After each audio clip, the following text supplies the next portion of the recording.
Bismillahirrahmanirrahim. Assalamualaikum warahmatullahi wabarakatuh. Perkenalkan, nama saya Ari Priyatna dari kelas C8 Manajemen dengan NPM 101212993.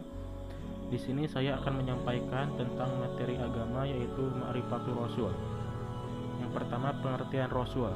Kata Rasul berasal dari kata Risalah yang berarti penyampaian. Rasul adalah seorang yang diberi wahyu dan kepercayaan oleh Allah Subhanahu wa Ta'ala, yang kemudian diamalkan dan berkewajiban untuk menyampaikan wahyu tersebut kepada umatnya. Kemudian tugas dan sifat Rasul. Tugas Rasul yang pertama adalah menyampaikan atau tabligh, yaitu menyampaikan berupa ma'rifatullah atau mengenal hakikat Allah. Yang kedua, mengenai tauhidullah, yaitu mengesahkan Allah.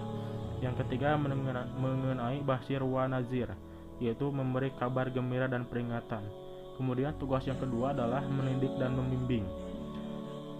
Mendidik dan membimbing yang pertama adalah meluruskan akidah serta fikrah yang menyimpang dari Islam. Yang kedua adalah memperbaiki jiwa dan membersihkan serta meluruskan dari hawa nafsu dan sifat-sifat tercela. Yang ketiga adalah memimpin umat dengan menjalankan metode Rabbani. Kemudian sifat Rasul. Yang pertama adalah as-siddiq.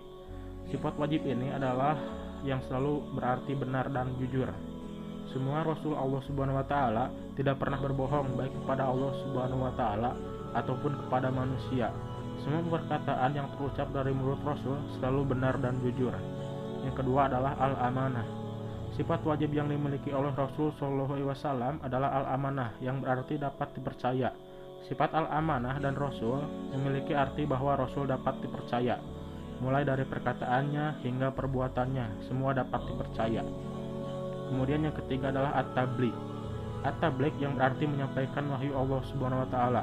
Semua wahyu yang diberikan oleh Allah Subhanahu wa Ta'ala selalu Rasul sampaikan kepada semuanya umatnya. Tidak ada satu wahyu pun yang disembunyikannya. Kemudian yang keempat adalah al-fatonah. Al-fatonah atau yang berarti Rasul memiliki kecerdasan yang tinggi. Sifat ini wajib dimiliki oleh Rasul demi memerangi dan mengajak mereka yang masih enggan berjalan di jalan Allah Subhanahu wa Ta'ala. Selain itu, dalam menyampaikan wahyu dari Allah Subhanahu wa Ta'ala, Rasul membutuhkan strategi, diplomasi, serta kemampuan khusus agar dapat diterima oleh kaumnya. Kemudian yang kedua adalah hajatul insan ila Rasul, yaitu kebutuhan manusia kepada Rasul. Yang pertama adalah al-insan. Al-insan atau manusia adalah ciptaan Allah Subhanahu wa Ta'ala yang diberikan banyak kelebihan dan keutamaan dibandingkan dengan makhluk Allah yang lainnya.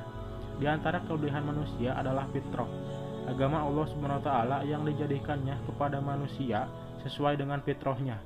Manusia diberikan potensi akal untuk mengembangkan seluruh potensi yang dimilikinya secara optimal, dengan tetap berpedoman kepada jalan ajaran ilahi, agar manusia bisa mewujudkan dirinya sebagai makhluk Allah Subhanahu wa Ta'ala yang mulia.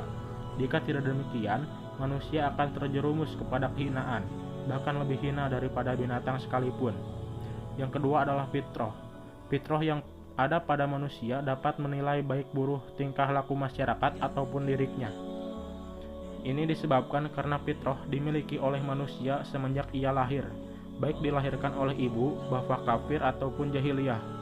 Kecenderungan yang baik senantiasa membawa manusia ke arah Islam, seperti pengakuannya kepada Allah sebagai pencipta atau Rabb.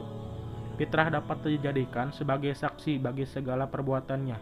Fitrah manusia sudah diberikan oleh Allah Subhanahu wa Ta'ala dengan nilai-nilai yang dapat menilai sesuatu tingkah laku.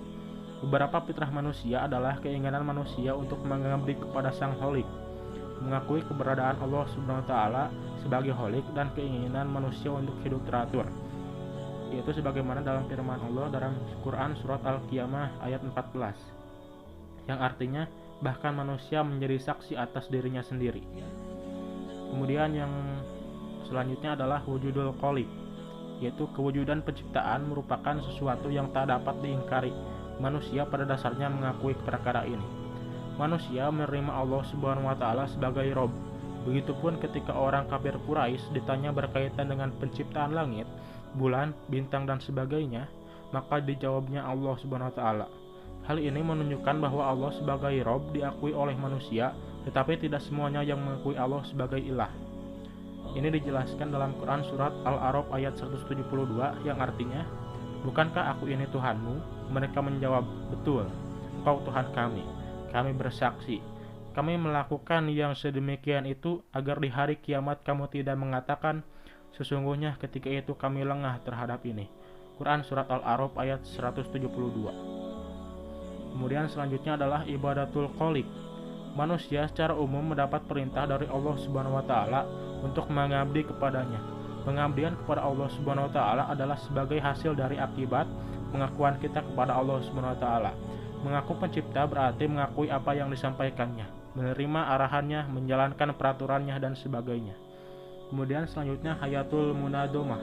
Semua arahan dan bimbingan dari Allah Subhanahu wa taala adalah baik bagi manusia yang diciptakannya karena sesuai dengan fitrah manusia. Allah sebagai yang pencipta tahu mengenai ciptaannya secara pasti, sehingga Allah dapat memberikan panduan yang juga tepat bagi manusia. Kemudian selanjutnya adalah hidayatul rasul. Mengikuti petunjuk Rasul berarti kita mengikuti jalan agama Allah yang mempunyai langit dan apa-apa yang ada di bumi ini. Beliau adalah orang yang paling adil, bisa menahan diri, jujur perkataannya, dan yang paling besar amanatnya. Maka sangat wajar jika Allah Subhanahu wa taala mengutusnya sebagai pembawa risalah. Selanjutnya adalah ma'rifatul qaulid. Petunjuk Rasul digunakan untuk mengenal Allah.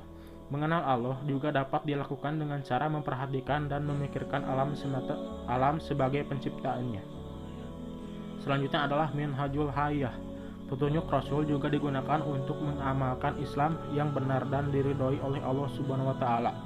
Rasul sebagai ikutan dan teladan yang baik untuk diikuti dalam mengamalkan Islam secara benar. Keempat adalah ibadatul sholih. Ibadatul sholih adalah ibadah yang menyembah Allah dengan paduan mengikuti Rasul.